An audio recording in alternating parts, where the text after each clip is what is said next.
Normal ఎట్లా జరుగుతుంది examination అంటే ఒక 1000 క్వశ్చన్స్ తీసుకుంటే అందులో ఒక్క క్వశ్చన్ సెలెక్ట్ చేసుకుంటారు ఎగ్జామ్ కోసం. నీట్ అనేది ఆషామాషి ఎగ్జామ్ కాదు కదా. నీట్ అంటే ఏంటి, మన ఫ్యూచర్ డాక్టర్స్ వాళ్ళు ప్రిపేర్ అవుతున్నారు. సరే, ఇంకొక మాట నేను వింటున్నాను, ప్రొటెస్ట్ చేసే వాళ్ళు స్టూడెంట్స్ ఉండట్లేదు, నీట్ ఎగ్జామ్ రాసి స్టూడెంట్స్ ఉండట్లేదు అంటున్నారు. నేను స్టూడెంట్ కాదు. ఇప్పుడు ఏం చెప్పండి, మా చెల్లి రాసింది నీట్, తను ఎన్ని సాక్రిఫైజెస్ చేసి నీట్ రాసి ఇప్పుడు ఎంబీబీఎస్ చేస్తుందో నాకు తెలుసు.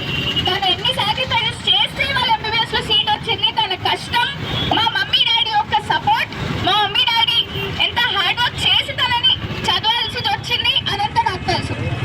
తనకి అక్కలా నేను ఇచ్చుంటున్నాను.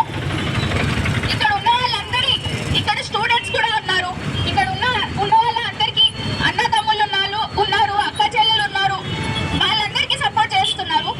వీళ్ళకి రిలేషన్స్ మీద అవగాహన లేదేమో, అందుకే వీళ్ళు ఇట్లా క్వశ్చన్ చేస్తున్నారు.